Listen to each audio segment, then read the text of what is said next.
Hello and welcome to Tips for the Transition. I'm Maria Tomás-Keegan, your host. I'm interviewing another of the co-authors of the new book, From Resilience to Brilliance. And it's an incredible anthology of stories about women overcoming challenges and rising up in triumph. Today, my guest is Leeanne Gardner, whose story is called Unbridle Your Passion and Lead with Your Heart. Leeanne has had a love affair with horses since she was 7. At 15, her horse was sold by her parents because of their divorce, leaving her heartbroken. She learned at a tender age how to build a wall to protect herself from any more hurt.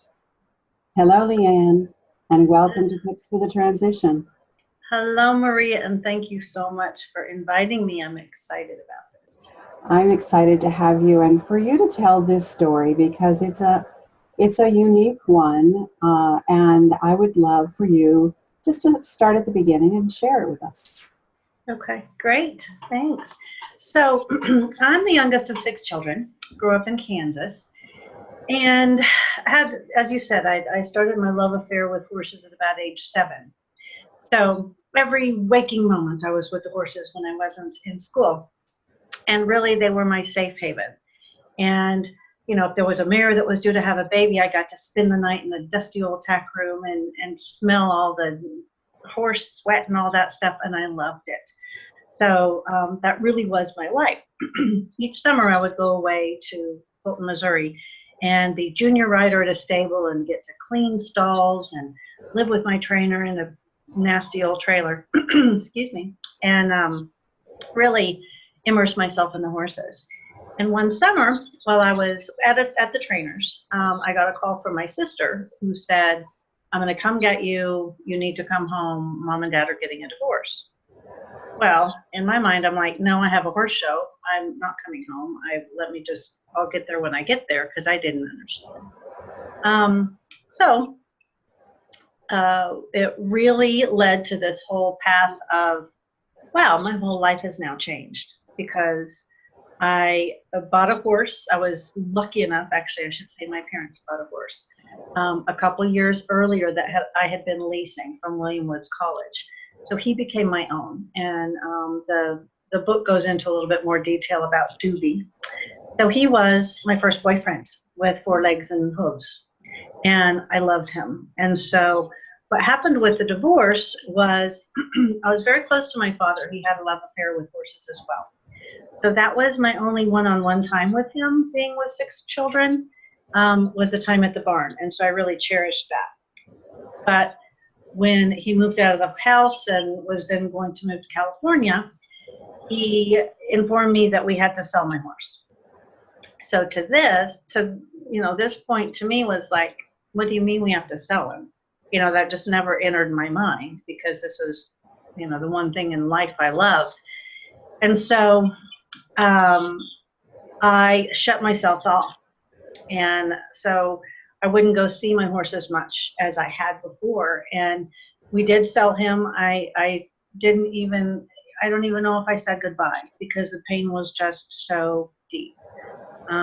So that was very, very difficult. So what happened? Dad moved to California, and then I was now 16 at the time, so junior in high school, going to high school, new school, going in through all of this turmoil. So I just kind of surrounded myself with a wall and really kind of didn't trust anybody.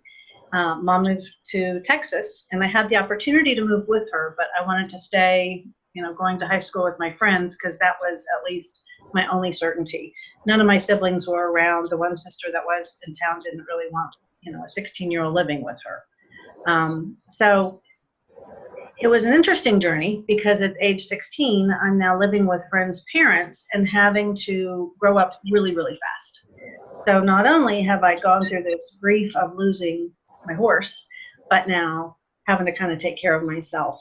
And when I made that decision, when we sold my horse, constructing the wall, I didn't want anything to do with horses. I didn't want that pain ever again. So me being, you know, the horse girl in the family, everybody would always send me things, or my cousins or whatever. Oh, look at these beautiful horses, blah, blah. And I just became numb. I'm like, nice. So I shut myself completely off to that. So my childhood room that was filled with Breyer horse models and ribbons and all of that, it was all put in a box, never to be seen again. So really, that was kind of my journey through that as a child. How did that affect you, Leeanne, as you grew up, that wall you built?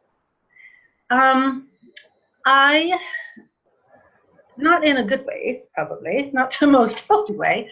I didn't trust anyone. And so especially men, I grew up partially Catholic. My mother's very religious Catholic. And so you're really taught to shut down all of your emotions. So when I didn't really grieve through any of that, I just kind of pushed it down and was like, I'll do this myself. So being very strong and forging ahead myself at a very young age, it was great through corporate, because I started working with a couple major corporations. I did move to Texas after high school, so at age 18, and got on with American Airlines at age like 19 and was fast-tracked through management. So I think the tenacity that can be a good word and a bad word, Yeah. that I'd really kind of accumulated, and the drive to do it myself because I didn't trust anyone else to do it, served me very well in business. Relationships, not so much, because I didn't trust that someone wouldn't hurt me. So I didn't let anyone in. So I'm sorry to all the guys out there that I really probably hurt. Seriously, I really was probably not very nice to you.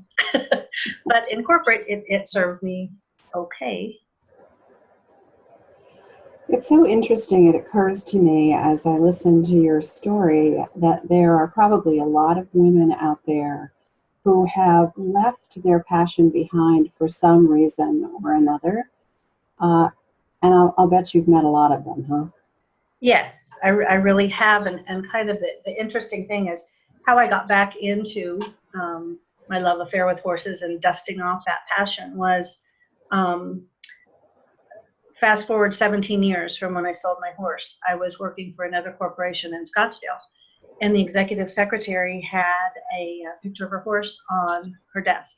And for the first time in almost 17 years, instead of looking away, I said, wow, horses. I used to have a lot of fun with horses. And she's like, well, come out and ride. And that started chipping away at that wall.